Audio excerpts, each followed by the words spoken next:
పేదలకి పట్టెడు అన్నం పెట్టాలనేది ఆ రోజు అన్న ఎన్టీఆర్ గారి స్ఫూర్తితో కిలో ₹2 బియ్యం పథకాన్ని తీసుకొచ్చారు. అదే స్ఫూర్తితో మన ప్రీతమ నాయకులు చంద్రబాబు నాయుడు గారు 2014-19 మధ్యలో ఉన్నప్పుడు 17లో అన్నా క్యాంటీన్లో తీసుకొని వచ్చి ఉదయం పూట బ్రేక్ఫాస్టు, మధ్యాహ్న భోజనం, రాత్రి భోజనం ₹5 చొప్పున రోజు ₹15కి నాణ్యమైన భోజనం, రుచిగా శుచిగా ఉండేటువంటి భోజనాన్ని అందించడం జరిగింది. ఈ నెలాఖరులోపు మిగిలిన క్యాంటీన్లు కూడా గతంలో పనిచేస్తున్న క్యాంటీన్ల మొత్తాన్ని కూడా తిరిగి పునరుద్ధరణ చేస్తారు. వీళ్ళన్న త్వరగా గతంలో మంజూరు చేసి నిర్మాణ దశలో ఆగిపోయినటువంటి క్యాంటీన్లు కూడా మొత్తం 200 క్యాంటీన్లు కూడా ఈ సంవత్సరం ప్రారంభించేదానికి ప్రభుత్వం చర్యలు తీసుకుంటా ఉంది.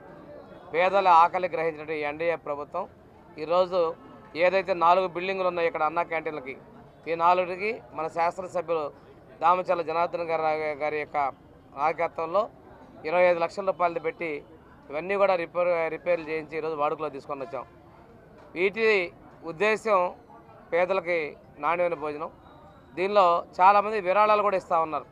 విరాళాలను కూడా ప్రభుత్వం ఆహ్వానిస్తుంది ఒక మంచి కార్యక్రమానికి.